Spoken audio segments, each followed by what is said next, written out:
America ने फिर से परमाणु परीक्षण करने का आइडिया दिया और ट्रंप साहब का यह कहना है कि अरे भाई क्यों ना दिखा दे दुनिया को हमारी ताकत। और ईरान, तेहरान ने बड़ी मासूमियत से कहा, अरे वाह, आप तो कहते थे कि आपका परमाणु कार्यक्रम शांति के लिए है, लेकिन ये पाखंड क्या खूब चमक रहा है। असल में ये दुनिया का नया खेल है, जो शांति की बातें करता है वही सबसे ज्यादा तेज धमाके करता है। ट्रंप जी ने तो परमाणु खेल को फिर से फैशन में ला दिया है और ईरान बस हाथ जोड़कर कह रहा है कि भाई सच में आपका शांति वाला चेहरा देखने लायक है। क्या गजब शांति की बातें आप करते हैं और क्या गजब आपने शांति फैलाई है। ईरान को बार बार इस बात का प्रॉमिस किया जाता रहा कि शांति होगी, न्यूक्लियर अटैक्स नहीं होंगे, लेकिन सिर्फ और सिर्फ अमेरिका की ओर से धोखा मिला। शांति, धमाका, पाखंड, तीनों का बेमेल कॉम्बिनेशन, बिल्कुल हॉलीवुड स्टाइल ड्रामा। ईरान ने अमेरिकी परमाणु परीक्षण फिर से शुरू करने के ट्रंप के आह्वान की निंदा की है। तेहरान ने शांतिपूर्ण परमाणु कार्यक्रम के आरोपों पर पाखंड का हवाला देते हुए परमाणु परीक्षण की, न्यूक्लियर टेस्ट की अमेरिकी जो योजना थी, अमेरिकी प्लानिंग की निंदा की है। ईरानी विदेश मंत्री अब्बास अराक्ची ने अमेरिकी राष्ट्रपति डोनाल्ड ट्रंप द्वारा पेंटागन से परमाणु हथियार, न्यूक्लियर वेपन्स के टेस्ट को लेकर फिर से शुरू करने के आह्वान की निंदा की है, क्रिटिसाइज किया है और इस कदम को प्रतिगामी और गैर जिम्मेदाराना बताया है। कहा है ये बहुत ही प्रोवोकेटिव है, साथ साथ इररिस्पॉन्सिबल एक्शन है। अराक्ची ने गुरुवार की अगर बात करें तो देर रात को सोशल मीडिया प्लेटफॉर्म एक्स पर एक पोस्ट की। पोस्ट में लिखा, अपने रक्षा विभाग को युद्ध विभाग के रूप में पुनः ब्रांड करने के बाद एक परमाणु सशस्त्र धौंसिया देश परमाणु हथियारों का परीक्षण फिर से शुरू कर रहा है।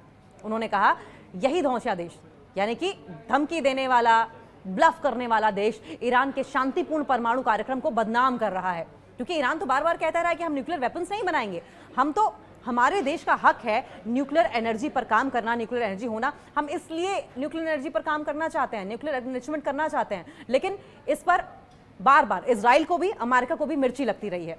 और साथ साथ इजराइल की ओर से, ईरान की ओर से यह भी कहा गया है कि हमारे सुरक्षित परमाणु प्रतिष्ठानों पर और हमले तेज करने की धमकी दे रहा है। यानी कि अगर ईरान झुक जाता है तो सब कुछ ठीक है, लेकिन अगर ईरान नहीं झुकेगा तो जितने भी इनके न्यूक्लियर रिएक्टर प्लांट्स हैं, न्यूक्लियर एनरिचमेंट प्लांट्स हैं, वहां पर इजराइल भी और अमेरिका भी लगातार हमले करने की धमकी दे रहे हैं, जो कि अंतर्राष्ट्रीय कानून का घोर उल्लंघन है, जो कि इंटरनेशनल नियम है उनका पूरी तरीके से वायलेशन है।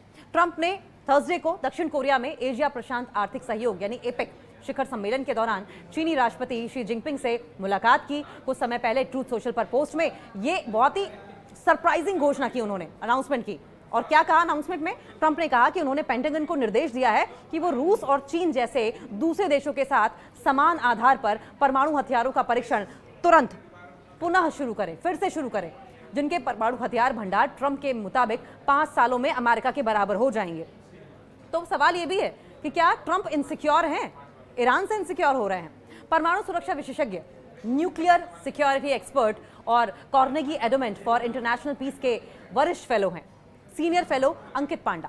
इन्होंने जानकारी दी और बताया कि ट्रंप का निर्णय, ट्रंप का ये डिसीजन है संभवतः ईरान के साथ उसके परमाणु कार्यक्रम को लेकर चल रहे विवाद की बजाय रशिया और चीन की हालिया कार्रवाइयों की प्रतिक्रिया है।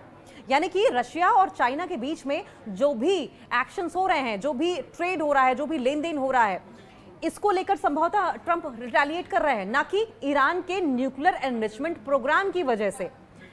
यानी कि ईरान को जबरदस्ती प्रेशर में लेने की कोशिश कर रहा है अमेरिका। सवाल यह भी है, रॉयटर्स समाचार एजेंसी के मुताबिक रूसी राष्ट्रपति व्लादिमीर पुतिन ने इस वीक अनाउंसमेंट की कि मॉस्को ने अपने पोसाइडन परमाणु ऊर्जा संचालित सुपर टॉर्पीडो का परीक्षण किया है।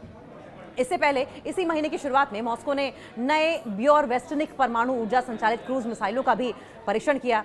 चीन ने हाल ही में सितंबर में एक सैन्य परेड में अपनी परमाणु शक्ति का प्रदर्शन किया था, जिसमें डोंगफोंग 5 परमाणु सक्षम अंतर महाद्वीपीय यानी कि इंटरकॉन्टिनेंटल बैलिस्टिक मिसाइल जैसी नई और संशोधित परमाणु हथियार प्रणाली जो है, न्यूक्लियर वेपन सिस्टम को दिखाया गया था।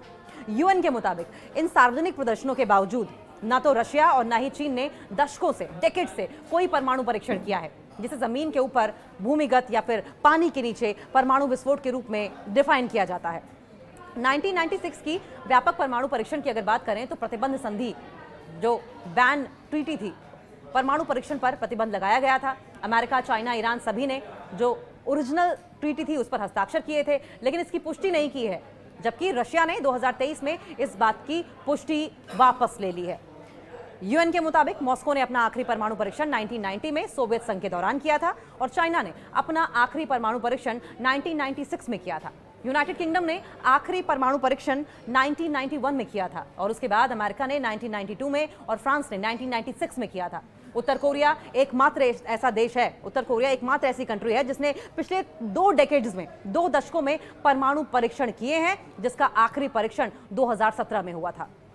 मेलबर्न यूनिवर्सिटी की अगर बात करें तो परमाणु सुरक्षा विशेषज्ञ हैं वहां पर, मानद पेशेवर फेलो ट्रेवलर फाइनले ने जानकारी देते हुए बताया कि यह साफ नहीं है कि ट्रंप अपने पोस्ट में किस प्रकार के परीक्षण का, किस प्रकार के टेस्ट की बात कर रहे थे।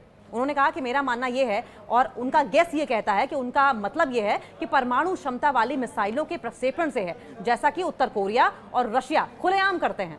इनमें कोई वास्तविक परमाणु हथियार नहीं होता, लेकिन संभवतः एक डमी जैसा होता है और न ही ये कोई परमाणु विस्फोट करते हैं। उन्होंने आगे ये कहा कि अमेरिका पहले से ही समय समय पर अपनी मिसाइलों का परीक्षण करता रहा है, मौजूदा और निर्माणाधीन दोनों का अक्सर प्रशांत महासागर में वो टेस्ट करता रहा है और उनकी घोषणा तो वो करता ही है, लेकिन उत्तर कोरिया और रशिया की तरह इसे ज्यादा तूल नहीं देता। अमेरिका बात का बतंगड़ बनाता है। उत्तर कोरिया भी टेस्ट करते हैं, रशिया भी टेस्ट करता है, लेकिन वो बात का बतंगड़ नहीं बनाते, अमेरिका की तरह तूल नहीं देते। इस बीच ट्रंप ने ईरान के परमाणु कार्यक्रम को पूरी तरीके से खत्म करने का आह्वान किया है और कहा है कि वो नहीं चाहते कि तेहरान परमाणु हथियार हासिल करे। जून की अगर बात करें तो आपको याद होगा कि अमेरिका और इजराइल ने ईरानी सैन्य, ईरानी मिलिट्री और परमाणु प्रतिष्ठानों पर, जो उनके न्यूक्लियर साइट्स हैं, उन पर एयर स्ट्राइक्स किए थे ताकि इसकी जो प्रोग्रेस है उसको धीमा किया जा सके या फिर खत्म किया जा सके। कार्नेगी एंडोमेंट के पांडा के अनुसार तेहरान का ये कहना है कि उनका परमाणु कार्यक्रम केवल नागरिक उद्देश्यों के लिए है और उसे कभी भी परमाणु परीक्षण नहीं किया है, सिर्फ और सिर्फ जनता की भलाई के लिए इस्तेमाल करना है, उन्हें न्यूक्लियर वेपन्स नहीं बनाने हैं। बार बार ईरान ये कह रहा है, लेकिन अमेरिका और इजराइल को ये बात समझ में नहीं आ रही है। ईरान ने कभी कोई परमाणु परीक्षण नहीं किया है। वे लगातार कहते रहे हैं कि उनका परमाणु बम बनाने का कोई इरादा नहीं है। ईरान के पास बस एक ही चीज है जिसे गंभीरता से लिया जा सकता है और वो है अधिक संवर्धित यूरेनियम, यानी कि ज्यादा से ज्यादा एनरिच्ड यूरेनियम, यानी कि U-35। बस उन्होंने तो परमाणु बैलिस्टिक मिसाइल का भी परीक्षण नहीं किया।